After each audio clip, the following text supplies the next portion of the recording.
Hello guys, welcome you to Kyra classes. Today we are going to start class 12th biology chapter 1 reproduction in organisms. So let's start it. Reproduction in organisms. Reproduction is an important biological process by which an organism gives rise to another organism similar to itself. Reproduction एक biological process है जिसमें जो organism है, living organism है, वो क्या देता है, दूसरा ऑर्गेनिज्म प्रोड्यूस करता है या रिप्रोड्यूस करता है बिल्कुल अपने जैसा. Reproduction enables the continuity of the species generation after generation. It results in formation of genetic variation. This genetic variation is inherited during reproduction. Reproduction की वजह से स्पीशीज़ जो हैं वो कंटिन्यू रहती हैं फ्रॉम जनरेशन टू जनरेशन. मतलब एक जनरेशन से दूसरे जनरेशन में, दूसरे से तीसरे में, तो बेसिकली जो स्पीशीज़ हैं वो कंटिन्यूअस रहती हैं, वो स्पीशीज़ चलती रहती हैं. ऐसा नहीं है कि एक जनरेशन के बाद दूसरी जनरेशन में वो स्पीशीज़ आई नहीं. रिप्रोडक्शन का यही काम है कि वो जो स्पीशीज़ को कंटिन्यूएशन में रखता है. It results in formation of genetic variation. Okay, ये किस में है, ये इट रिजल्ट्स इन, इसकी वजह से जेनेटिक वेरिएशन जो है वो फॉर्म करता है और ये जेनेटिक वेरिएशन जो है वो रिप्रोडक्शन के दौरान इनहेरिटेड होता है, मतलब इनहेरिट किया जाता है जेनेटिक वेरिएशन को रिप्रोडक्शन के दौरान. Reproduction involving a single parent is called asexual reproduction. Basically reproduction की बात की जाए तो रिप्रोडक्शन दो टाइप्स के होते हैं. एक होता है एसेक्सुअल रिप्रोडक्शन जिसमें सिर्फ सिंगल पेरेंट इन्वॉल्व होता है. दूसरा होता है सेक्सुअल रिप्रोडक्शन जिसके अंदर टू पेरेंट्स जो होते हैं वो इन्वॉल्व होते हैं. तो reproduction involving a single parent is called asexual reproduction. अगर एक सिंगल पेरेंट अगर रिप्रोडक्शन में इन्वॉल्व है तो उस रिप्रोडक्शन को मैं कहूँगी asexual reproduction. Reproduction involving two parents of opposite sexes with the fusion of male and female gametes is called sexual reproduction. ये एक पूरी complete definition है sexual reproduction की, कि अगर रिप्रोडक्शन में दो पेरेंट्स इन्वॉल्व हैं और वो ऑपोजिट सेक्सेस के हैं और साथ में क्या हो रहा है, मेल और फीमेल गैमेट्स फ्यूज हो रहे हैं, तो उस रिप्रोडक्शन को मैं क्या कहूँगी, sexual reproduction. Now asexual reproduction के बारे में जान लेते हैं. In asexual reproduction only a single parent is involved in producing offspring. जैसे कि मैंने आपको बताया था कि एसेक्सुअल रिप्रोडक्शन में क्या होता है, सिर्फ एक ही पेरेंट इन्वॉल्व होता है ऑफस्प्रिंग पैदा करने में. As a result the offspring produced are identical to each other as well as to the parent. इसकी वजह से क्या होता है, जो ऑफस्प्रिंग है या जो बच्चा हुआ है वो क्या होता है, या मैं कह सकती हूँ कि जो उसने अपना बेसिकली प्रोडक्ट बनाया है वो बिल्कुल क्या होता है, एक दूसरे से आइडेंटिकल होता है, बिल्कुल सिमिलर होता है और वो अपने पेरेंट से भी बिल्कुल सिमिलर होता है. क्यों? क्योंकि इसके अंदर वेरिएशन नहीं होगा. और क्यों नहीं होगा वेरिएशन? क्योंकि सिर्फ सिंगल पेरेंट इन्वॉल्व है. सिंगल पेरेंट अपनी ही कॉपी जो है वो बनाएगा. Asexual reproduction is common among single-celled organisms and in plants and animals with relatively simple organization. Asexual reproduction जो ज़्यादातर common होता है, जितने भी single-celled organisms हैं जो prokaryotes हैं उनमें ज़्यादातर asexual reproduction देखा जाता है. और कुछ plants और animals में भी आपको asexual reproduction मिल सकता है जिनका जो cellular organization है वो बहुत simple हो. It is also seen in multicellular organisms. Multicellular organisms में भी आपको ये देखने को मिल सकता है.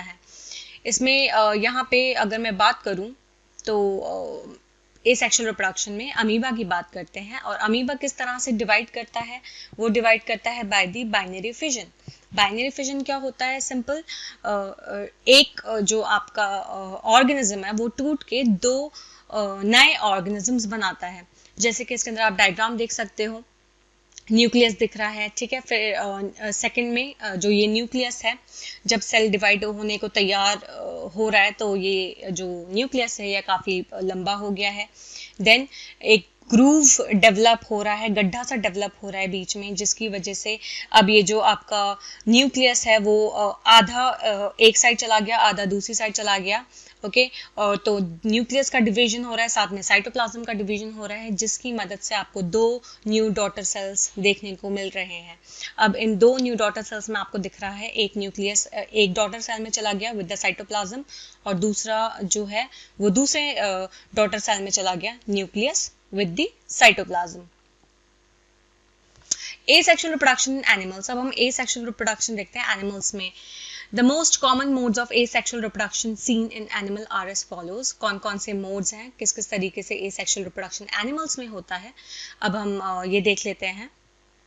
तो फिजन है इसका एग्जाम्पल स्पोरुलेशन है, बडिंग है, फ्रेगमेंटेशन है.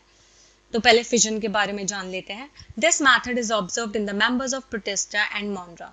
तो प्रोटिस्टा और मोनरा के मेंबर्स में ज़्यादातर ये फिजन वाला मैथड देखा गया है. In fission the division of the nucleus occurs first which is then followed by the division of the cytoplasm. Fission जैसे मैंने भी आपको पिछली स्लाइड में बताया था, अमीबा का बताया था, बाइनरी फिजन होता है. तो सबसे पहले फिजन में क्या होता है, फिजन का बेसिकली सिंपल मतलब क्या होता है, फिजन का मतलब होता है टूटना, ठीक है. और बाइनरी मतलब क्या होता है, टू. तो मतलब एक ऑर्गेनिज्म टूट के नए दो ऑर्गेनिज्म बना रहा है, तो that is fission. Okay, binary मतलब नंबर 2, क्योंकि जो डॉटर सेल्स वो फाइनली जो प्रोडक्ट बनाता है या डॉटर सेल्स बनाता है वो कितने होते हैं, वो 2 होते हैं. तो in fission the division of the nucleus occurs first. सबसे पहले जो है न्यूक्लियस डिवाइड करता है, which is then followed by the division of the cytoplasm. जो कि फिर बाद में कौन फॉलो करता है, उसे फिर फॉलो करता है साइटोप्लाज्म का डिवीजन. तो पहले स्टार्ट होता है न्यूक्लियस का डिवाइड होना, उसके बाद फिर स्टार्ट हो जाता है, वो फॉलो कौन करता है, division of the cytoplasm. Subsequently, the mother cell splits into 2 equal sized daughter cells. तो मदर सेल जो है वो स्प्लिट होता है, टूटता है, टूट के 2 equal size के डॉटर सेल्स बनाता है. When the cytoplasmic division occurs in any direction, example amoeba, the fission is called simple binary fission.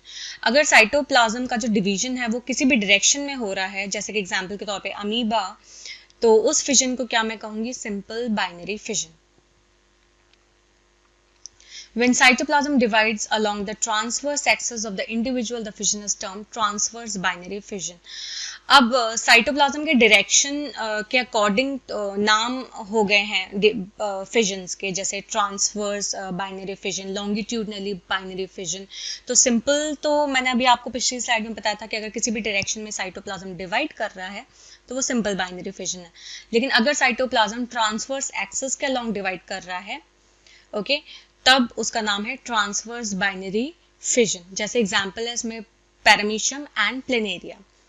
Next है when the cytoplasm divides the longitudinal axis of the individual, it is designated as longitudinal binary fission. अगर cytoplasm longitudinal axis के उस पे divide कर रहा है, okay, longitudinal axis पे divide कर रहा है, तो उसे हम कह सकते हैं longitudinally binary fission. इसका एग्जाम्पल है Euglena and Vorticella. Next, binary fission involves mitosis only and consequently the resultant offspring are genetically identical to the parent and to each other. जो बाइनरी फिजन है उसमें माइटोसिस होता है. Mitosis क्या होता है, बेसिकली 2 आपको सेल्स मिलते हैं, उसमें 2 नए सेल्स मिलते हैं, और बेसिकली वो जो 2 नए सेल्स होते हैं वो जेनेटिकली आइडेंटिकल होते हैं अपने पेरेंट के, ओके, और खुद के एक दूसरे से आइडेंटिकल होते हैं, और अपने पेरेंट के वो क्या होते हैं, जेनेटिकली आइडेंटिकल. मतलब जो डीएनए है वो बिल्कुल क्या होगा, उनका आइडेंटिकल होगा पेरेंट से, या अपने और जो प्रोडक्ट्स बने हैं उनमें उनका जो डीएनए है वो आइडेंटिकल होगा, साथ में अपने पेरेंट के जो पेरेंट का डीएनए है वो उनसे बिल्कुल आइडेंटिकल होगा. In some cases, the nucleus divides several times by amitotic division. कुछ केसेस में क्या होता है, न्यूक्लियस डिवाइड करता है amitotic division से. अब amitotic division क्या होता है, अगर सिंपल क्लीवेज हो रहा है न्यूक्लियस का, ओके, और साइटोप्लाज्म डिवाइड कर रहा है, तो उसे amitotic division कहते हैं, cleavage of the nucleus. Okay, तो this leads to the formation of multiple new copies of nuclei. तो जब न्यूक्लियस का बार बार क्लीवेज हो रहा है, बार बार सी में amitotic डिवीजन की मदद से सेवरल टाइम्स, मतलब कह रहे हैं कि बहुत बार amitotic डिवीजन हो रहा है, तो क्या होता है उसमें न्यूक्लियस जो है वो क्लीवेज की मदद से बहुत बार टूट रहा है, तो उसकी मदद से बहुत सारे नए कॉपीज बन जाएंगे न्यूक्लियाई के. Cytoplasmic division does not occur during this period. इस टाइम पे साइटोप्लाज्मिक डिवीजन होता नहीं है. The cytoplasm collects around each nucleus. तो यहाँ पे क्या होता है, जो न्यूक्लियस के अराउंड, मतलब हर न्यूक्लियस के अराउंड जो है साइटोप्लाज्म इकट्ठा हो जाता है. Thus form a single cell, many unicellular and uninucleated offsprings are formed. जिसकी वजह से क्या होता है, सिंगल सेल बहुत सारे यूनिसेलुलर ऑर्गेनिजम्स और एक एक न्यूक्लियस जो है वो एक एक न्यूक्लियस वाले जो ऑर्गेनिज्म है वो जो है वो फॉर्म हो जाते हैं. This method of reproduction is called multiple fission. इसी मैथड को क्या कहते हैं रिप्रोडक्शन के, मल्टीपल फिजन. और ये किस में होता है example, amoeba and paramecium. Difference between binary and multiple fission. अब हम डिफरेंसेस देख लेते हैं बाइनरी और मल्टीपल फिजन के बीच में क्या क्या डिफरेंसेस हैं. तो फर्स्ट है कैरेक्टर्स. अगर मैं देखूँ तो number of daughter produced. Okay, तो डॉटर प्रोड्यूस होती है इसमें. बाइनरी फिजन में क्या होता है, parent divides into two daughter. Okay, तो फर्स्ट जो character number of daughters produced. Binary fission में क्या होता है, पेरेंट डिवाइड करता है, पेरेंट जो आपका है वो डिवाइड करेगा और दो डॉटर सेल्स बनाएगा. मल्टीपल फिजन में क्या होता है, पेरेंट डिवाइड करता है और बहुत सारी डॉटर्स बनाता है, बहुत सारी डॉटर सेल्स बनाता है. सेकेंड कैरेक्टर है टाइम ऑफ फॉर्मेशन. तो जो बाइनरी फिजन है वो during favourable condition, favourable condition जब होंगी तभी बाइनरी फिजन होगा. लेकिन जो मल्टीपल फिजन है वो अनफेवरेबल कंडीशन के दौरान होता है. थर्ड है फेट ऑफ पेरेंट. तो बाइनरी फिजन में nothing is left with parent, parent के साथ कुछ भी नहीं रहता है. जबकि मल्टीपल फिजन में जो रेसिडुअल साइटोप्लाज्म है वो रह जाता है, जो पेरेंट का रेसिडुअल साइटोप्लाज्म होगा वो रह जाता है. अब हम बात करते हैं स्पोरुलेशन की. तो सेकंड है sporulation. Sporulation occurs during unfavourable conditions. Sporulation unfavourable conditions के दौरान होता है. Organisms like amoeba withdraw their pseudopodia and become round in shape. Okay, organisms जैसे कि अमीबा है वो अपना सूडोपोडिया निकाल देता है और राउंड हो जाता है शेप में. They create a protective and hard 3 layered cyst around themselves. तो क्या करता है अमीबा के एक प्रोटेक्टिव 3 लेयर की जो है वो सिस्ट अपने चारों तरफ मतलब बना लेता है. Okay, and this process is called encystations. Under favorable conditions, the nucleus of encysted amoeba undergoes multiple divisions to form large number of amoeba. Favorable conditions के दौरान क्या होता है, जो न्यूक्लियस होता है encysted amoeba का, ओके, जिसने 3 लेयर्स हार्ड 3 लेयर्स अपने चारों तरफ बना रखी हैं जिन्हें सिस्ट कह रहे हैं. ओके, तो वो क्या करते हैं, ये इनका जो न्यूक्लियस है इंसिस्टेड अमीबा का ये मल्टीपल डिविजन्स में जाता है जिससे बहुत ज्यादा नंबर के अमीबा प्रोड्यूस हो जाते हैं. And these structures are called pseudopodiospores. और इन्हीं स्ट्रक्चर्स को क्या कहा जाता है, pseudopodiospores. This process is called sporulation. तो इस प्रोसेस को क्या कहते हैं, sporulation. The cyst then ruptures to release all new amoeba. फिर ये जो cyst है ये रप्चर करता है और सारे के सारे नए अमीबा जो है रिलीज करता है. In plasmodium this process occurs at a specific stage in its life cycle. Plasmodium में क्या होता है, ये जो प्रोसेस होता है स्पोरुलेशन, ये एक स्पेसिफिक स्टेज पे जाके उनकी जो लाइफ साइकिल है उसके एक स्पेसिफिक स्टेज पे जाके क्या होता है, आपका ये स्पोरुलेशन होता है. तो बेसिकली अगर मैं सिंपल लैंग्वेज में कहूँ कि स्पोरुलेशन क्या होता है, तो स्पोरुलेशन अगर मैं ईस्ट की बात करूं, अगर मैं बात करूं तो उसमें क्या होता है कि स्पोरेंजियम एक सैक लाइक स्ट्रक्चर होता है जिसमें स्पोर्स जो हैं वो मैच्योर होते हैं, ग्रो करते हैं. ओके, और जब वो बहुत काफी मैच्योर हो जाते हैं और डेवलप हो जाते हैं तो क्या हो जाता है, वो जो स्पोरेंजियम है जो सैक लाइक स्ट्रक्चर है, थैले के जैसा जो स्ट्रक्चर, वो फट जाता है एंड देन जो स्पोर्स हैं वो क्या हो जाते हैं, एयर में आ जाते हैं.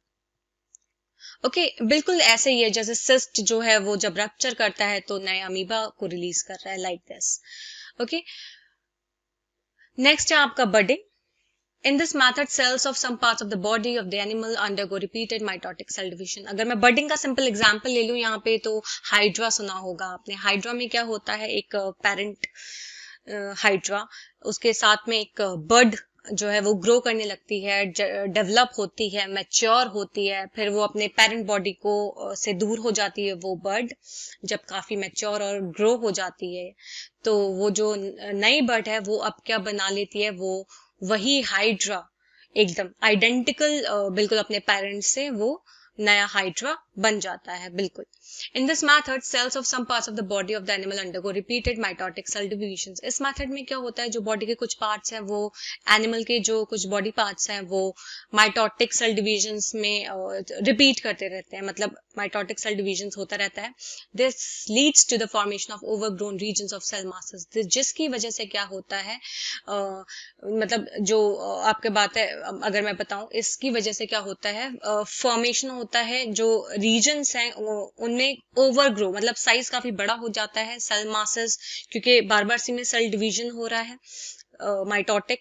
तो क्या होता है, मास ऑफ सेल्स का इकट्ठा होना स्टार्ट हो जाता है किसी किसी पर्टिकुलर रीजन में। तो such regions of cell masses that result due to mitosis are called bud. अब इन्हीं रीजन्स को, जो सेल मासेस के रीजन्स हैं जो बार बार सी में माइटोटिक डिवीजन की मदद से फॉर्म हो रहे हैं, उसी को क्या कहते हैं, bird. A young animal is develop from such a bird. एक यंग एनिमल जो है वो इसी बर्ड से डेवलप होता है। It detaches itself from parent body and lives as independent animal. जैसे कि मैंने अभी आपको एग्जांपल में हाइड्रा बताया था कि ग्रो करने के बाद, मैच्योर करने के बाद ये अपने आप को अलग कर लेता है पेरेंट बॉडी से और इंडिपेंडेंट एनिमल की तरह रहता है। Such a bird produced on the outside of the body is called exogenous budding. Example, hydra. अगर bird body के बाहर produce हो रहा है तो उसे मैं क्या कहूंगी, exogenous budding. जैसे example है इसका hydra. Enveloped cell mass developed towards the inside of the body are called as internal buds or gemmules. Okay, अगर cell mass जो है वो enveloped है और बॉडी के अंदर प्रोड्यूस हो रहा है, या मैं कह सकती हूँ बन रहा है, तो उसको क्या कहूंगी मैं, इंटरनल बर्ड्स या जेम्यूल्स। ओके, तो enveloped cell mass develop towards the inside of the body. अगर सेल मास जो है वो एनवेलप्ड है और बॉडी के अंदर की तरफ डेवलप हो रहा है, तो उसे मैं कहूंगी internal birds. Such gemmules can be seen in fresh water sponge. कुछ जेम्यूल्स, गेम्यूल्स जो हैं वो फ्रेश वाटर स्पॉन्ज में भी देखे जा सकते हैं। एग्जाम्पल स्पॉन्जिला और मरीन स्पॉन्ज, जिसका एग्जाम्पल है साइक्लॉन। ईच जेम्यूल और gemmule gives rise to a new animal. और ये हर एक जो आपका इंटरनल बर्ड है ये क्या देता है, एक नए एनिमल को प्रोड्यूस करता है। This is called endogenous budding. इसको क्या कहते हैं, एंडोजिनस बडिंग। अगर बॉडी के अंदर है तो एंडोजिनस, और बॉडी के बाहर प्रोड्यूस हो रहा है बर्ड तो क्या है, एक्सोजिनस बडिंग। यहाँ पे आप देख सकते हो डायग्राम, जू स्पोर्स ऑफ क्लैमिडोमोनास। ये कुछ जू स्पोर्स हैं। जू स्पोर्स बेसिकली क्या होते हैं, मोटाइल होते हैं, फ्लैजिला होता है इनमें जिससे ये मूव कर सके। कोनिडिया ऑफ पेनिसिलम, जो हाइफा है, हाइफा के टिप पे क्या होता है, आपके जो स्पोर्स हैं वो डेवलप बनने शुरू हो जाते हैं, और वो बनते बनते क्या हो जाता है, एक कोन जैसा स्ट्रक्चर बना लेते हैं जिसे कहते हैं कोनिडिया। थर्ड है बर्ड एंड हाइड्रा। हाइड्रा में देख रहे हो बर्ड कैसे आपको नीचे की तरफ दिख रही होगी, और फिर ये मैच्योर होगी, फिर पेरेंट्स अलग हो जाएगी। एंड द फोर्थ है आपके यही इंटरनल बर्ड्स कह लो, ये गेम्यूल्स स्पॉन्ज, मतलब स्पॉन्ज के अंदर ये गेम्यूल्स दिखा रखे हैं मैंने। नेक्स्ट है आपका fragmentation. In this method of reproduction, the body becomes fragmented into several different parts. ये भी एक रिप्रोडक्शन का मेथड है। इसमें क्या होता है, जो बॉडी होती है वो फ्रेगमेंटेड होती है, मतलब हिस्सों में टूटती है, बहुत सारे पार्ट्स में डिवाइडेड होगी, फ्रेगमेंट्स में डिवाइडेड होगी। Each part develops the remaining body parts and becomes a complete animal. अब फ्रेगमेंटेशन में क्या होता है, जो हर पार्ट जो टूटा है, ओके, जो फ्रेगमेंट में डिवाइड हुआ है, तो उस पार्ट के पास मतलब एबिलिटी होती है जो बचे कुचे बॉडी पार्ट्स हैं उनको डेवलप करने की और एक कंप्लीट एनिमल बनाने की। This capacity is known as regeneration. इसी कैपेसिटी को क्या कहते हैं, रीजनरेशन। एग्जाम्पल है इसका प्लेनेरिया, हाइड्रा, स्टारफिश एटसेट्रा। यहाँ पे डायग्राम में दे रखा है रीजनरेशन प्लेनेरिया। देखिए किस तरह से फ्रेगमेंट्स में डिवाइड हो रहा है ये ऑर्गेनिज्म, और जैसे कि अगर हेड पोर्शन जो है आपका वो क्या कर रहा है, उसने फिर बाकी का नीचे का जो बॉडी पार्ट है उसको बना लिया है, और अगर नीचे से डिवाइड हो रहा है तो उसने फिर ऊपर का जो बॉडी पार्ट है उसको डेवलप कर लिया है। तो इसे क्या कहते हैं हम, रीजनरेशन। तो आज की वीडियो में बस इतना ही। नेक्स्ट वीडियो में हम पढ़ेंगे asexual reproduction in plants. I hope आपको ये वीडियो समझ में आई हो। कोई भी डाउट, क्वेश्चन, क्वेरी कुछ भी हो तो प्लीज मुझे कमेंट बॉक्स में जरूर बताइए। Thank you for watching and please subscribe my channel for more videos. Thank you.